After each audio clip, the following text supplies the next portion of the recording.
የዓለም ማህበረሰብ ትኩረትና እይታ ወደ መካከለኛው ምስራቅ ቀውስ ባዘነበለበት በዚህ ወቅት በዩክሬንና ሩሲያ ምድር አውዳሚው ጦርነት አሁንም አልተቋረጠም። የዓለም የመገናኛ ብዙሃን እይታ ሌላ አቅጣጫ ቢመለከቱም የሩሲያ ሚሳኤሎችና አጥፊ ሰው አልባ አውሮፕላኖች የዩክሬንን ሰማይ፣ የዩክሬን ድሮኖች ደግሞ በሩሲያ ሰማይ ላይ ከማጓራት እንዲሁም የሰውን ልጅ ሕይወት መቅጠፋቸውን አላቆሙም። ሩሲያ በጎረቤት ሀገሯ ዩክሬን ላይ የጀመረችውን መጠነ ሰፊ ጥቃት ተከትሎ በማካሄድ ላይ ገኘው ተከታታይ የቦምብና የሚሳኤል ጥቃት ንጹሃን ዜጎች ላይ የሚደርሰው እልቂት አሁንም እንደቀጠለ ነው። የሩሲያ ጦር ባደረሰው እጅግ ከባድ የሆነ የሚሳኤልና የሰው አልባ አውሮፕላን ጥቃት ቢያንስ 12 የዩክሬን ንጹሃን ዜጎች ሕይወታቸውን ሲያጡ ሌሎች 40 የሚሆኑ ሰዎች ደግሞ ከባድና ቀላል የአካል ጉዳት ደርሶባቸዋል። የዩክሬኑ ፕሬዝዳንት ቮሎዲሚር ዜሌንስኪ ይህንን በንጹሃን ላይ ያነጣጠረ ድርጊት እጅግ አሰቃቂና ዘግናኝ ጥቃት ሲሉ በጽኑ ኮንነውታል። ይህ ሰፊ የጥቃት ዘመቻ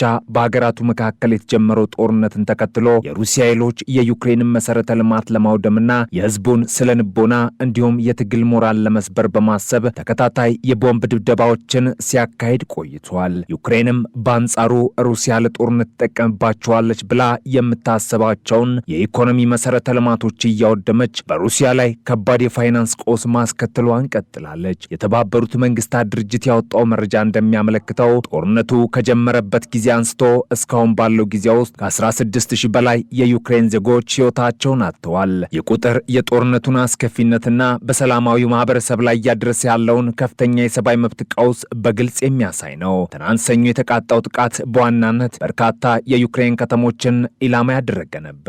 ማዕከላዊቷ የዩክሬን ከተማ ዲኒፕሮ ላይ መሰረተ ልማት አውታሮችን ለማውደም ተብሎ በተተኮሰ የሩሲያ ሚሳኤል 6 ሰዎች ወዲያውኑ ሕይወታቸውን ሲያጡ ሌሎች 29 ሰዎች ደግሞ መቁሰላቸውን የዲኒፕሮፔትሮቭስክ ክልል ኃላፊ የሆኑት ኦሌክሳንደር ሃንዣ አስታውቀዋል። የጥቃቱ ሰለባ የሆኑት አብዛኛዎቹ የዕለት ተዕለት ኑሯቸውን በማከናወን ላይ የነበሩ ሰላማዊ ሰዎች መሆናቸው የጉዳቱን ክብደት ይጨምረዋል። በተመሳሳይ ሁኔታ በደቡባዊቷ ዛፖሬዥያ ከተማ የሩሲያ ሰው አልባ አውሮፕላኖች ተሳፋሪዎችን አሳፍሮ ይጓዝ በነበረ የህዝብ ማመላለሻ ሚኒባስ ላይ ባደረሱት ድንገተኛ ጥቃት የ3 ሰዎች ሕይወትም አልፏል። በዚህ ጥቃት ከቆሰሉት 6 ሰዎች መካከል አንዱ ሕፃን ልጅ እንደሚገኝበት ፕሬዝዳንት ዜሌንስኪ በማህበራዊ ትስስር ገጻቸው ባስተላለፉት መልእክት ገልጸዋል። በህዝብ ማመላለሻ ላይ የተሰነዘረው ጥቃት በዜጎች ላይ ከፍተኛ የደህንነት ስጋት የፈጠረና የትራንስፖርት እንቅስቃሴን እያስተጓጎለ ክስተትም ሆኖ አልፏል። በሌሎች 6 የዩክሬን ክልሎች ውስጥ ተመሳሳይ ገዳይ ጥቃቶች መከሰታቸውን ባለስልጣናት የገለጹ ሲሆን ስለነዚህ ተጨማሪ ጥቃቶች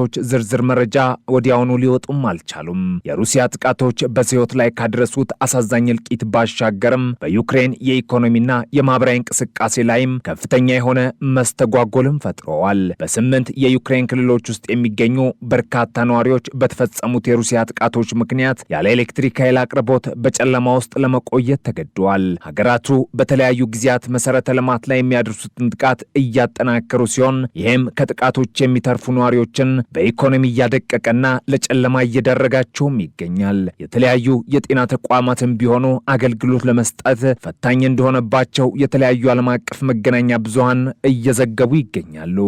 ይህንን ተደጋጋሚ ጥቃት ተከትሎ ፕሬዝዳንት ቮሎዲሚር ዜሌንስኪ አውሮፓውያን አጋሮቻቸው የዩክሬን የአየር መከላከያ አቅም ለማሳደግና የሩሲያን የባለስቲክ ሚሳኤሎች ለማክሸፍ የሚያስችል ድጋፍ እንዲያደርጉ የሚያቀርቡትን ተማጽኖ አጠናክረው ቀጥለዋል። ፕሬዝዳንቱ በንግግራቸው ህዝቦቻችን ከነዚህ አይነት አሰቃቂ ጥቃቶች የላቀ ጥበቃ ሊደረግላቸው ይገባል፣ ከምንም በላይ ደግሞ የጸረ ባለስቲክ አቅም ያስፈልገናል። አውሮፓ የራሷን የጸረ ባለስቲክ መከላከያ ማለትም የራሷን ስርዓቶችና ሚሳኤሎች በማልማት ረገድ በተቻለ መጠን ንቁ ተሳትፎ ማድረጓ እጅግ አስፈላጊ ነው ሲሉ ጥሪም አቅርበዋል። ይህ የዜሌንስኪ ጥሪ ዩክሬን የዜጎቿን ሕይወት ለመታደግ ዘመናዊና አስተማማኝ የሆነ የአየር ላይ መከላከያ ቴክኖሎጂ እንደሚያስፈልጋት በግልጽ የሚያሳይ ነው። በጦርነቱ አጠቃላይ ሂደት ውስጥ በቅርብ ወራት ግሉህ የሆኑ ለውጦች እየታዩም ይገኛሉ።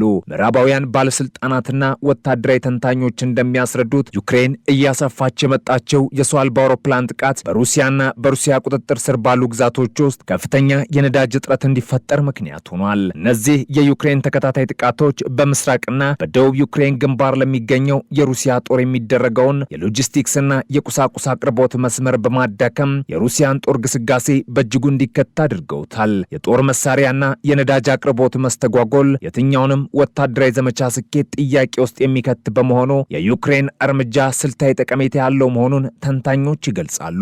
በተለይም ዩክሬን በሰው አልባ አውሮፕላን ምህንድስና ዘርፍ ያሳየችው የፈጠራ ችሎታና ፈጣን እድገት በጦርነት ውስጥ ልዩ ብልጫ እንድታገኝ አስችሏታል። የቴክኖሎጂያዊ መሻሻል ዩክሬንን በድሮን ወታደራዊ አጠቃቀም በዓለም ቀዳሚ ከሚባሉ ሀገራት ተርታ እንድትሰለፍ አድርጓታል። ከዚህ ቀደም ከውጭ ሀገራት ወታደራዊ ድጋፍንና የጦር መሳሪያዎችን ስትለምን የነበረችው ዩክሬን አሁን ላይ የደረሰችበትን የቴክኖሎጂ አቅም በመጠቀም ለሌሎች አጋር ሀገራት ሳይቀር እገዛ ማድረግ ወደምትችልበት ደረጃ ተሸጋግራለች። ይህ የዩክሬን ቴክኖሎጂያዊ ስኬት በጦር ሜዳ ላይ ያለውን የኃይል ሚዛን በመቀየር የራሱን ጉልህ ሚና እየተጫወተም ይገኛል። የሩሲያው ፕሬዝዳንት ቭላድሚር ፑቲን በበኩላቸው ዩክሬን በሩሲያ የነዳጅ ማጣሪያና ማከማቻ ተቋማት ላይ እያደረሰች ያለው የረዥም ርቀት የሰው አልባ አውሮፕላን ጥቃት በሀገራቸው ውስጥ የነዳጅ አቅርቦት እጥረት መፍጠሩን በይፋ አምነዋል። ይህ የነዳጅ እጥረት በሩሲያ ሕዝብ ዘንድ ከፍተኛ የሆነ ቁጣንና ብስጭትን እየቀሰቀሰ ሲሆን ዜጎች ተሽከርካሪዎቻቸውን ነዳጅ ለመሙላት በነዳጅ ማደያዎች አካባቢ ለረዥም ሰዓታት በሰልፍ ለመቆም ተገደዋል። የኢኮኖሚው ዋነኛ እንቀሳቃሽ በሆነው የነዳጅ ዘርፍ ላይ የተፈጠረው ችግር ጦርነቱ በራሷ በሩሲያ ማህበራዊና ኢኮኖሚያዊ ሕይወት ላይ እያሳደረ ያለውን ተጽዕኖ በግልጽ የሚያንጸባርቅ ነው። ይሁን እንጂ ፕሬዝዳንት ፑቲን ወረራውን ለማቆም ሲሉ ምንም አይነት የድርድርም ሆነ የፖለቲካ ማላላት እንደማያደርጉ አቋማቸውን አንጸባርቋል። ያጋጠማቸውን የነዳጅ እጥረትና የወታደራዊ አቅርቦት ችግር ጊዜያዊ ማነቂያዎች ሲሉ የገለጹት ፑቲን ምንም እንኳን እነዚህ ተግዳሮቶች ቢኖሩም ሩሲያ በመጨረሻ በጦርነቱ አሸናፊ ሆና እንደምትወጣ ያላቸውን ጽኑ እምነት ገልጿል። የክሬምሊን ቃል አቀባይ የሆኑት ዲሚትሪ ፔስኮቭ በበኩላቸው ሩሲያ በዩክሬን ላይ ያላት አቋም ምንም አይነት ለውጥ እንዳላሳየና የሩሲያ ወታደሮች በግንባር ቀደምነት የሚያካሂዱትን የማጥቃት ዘመቻ አጠናክረው እንደቀጠሉ ለጋዜጠኞች ተናግረዋል። ፔስኮቭ አክለውም የጦር ኃይሉ እያደረገ ያለው ያልተቋረጠ ጥረት የተያዙት ግቦች ከዳር እንደሚደርሱ ሙሉ በሙሉ በራስ መተማመንን ፈጥሮልናል ሲሉ ገልጿል። ምንም እንኳን የሩሲያ አመራሮች ይህንን መሰል ጠንካራ የፖለቲካ አቋም ቢያንጸባርቁም ገለልተኛ የሆኑ ወታደራዊ ተንታኞችና ተቋማት ግን የተለየ ምልከታ እንዳላቸው ታይቷል። በዋሽንግተን ዲሲ የሚገኘው የጦርነት ጥናት ተቋም ኢንስቲትዩት ፎር ዘ ስተዲ ኦፍ ዋር የተባለው ታዋቂ የጥናት ማዕከል እንዳስታወቀው የክሬምሊን ጠንካራ አቋምና የቃላት ጦርነት ከጀርባው ሌላ ዓላማ አለው።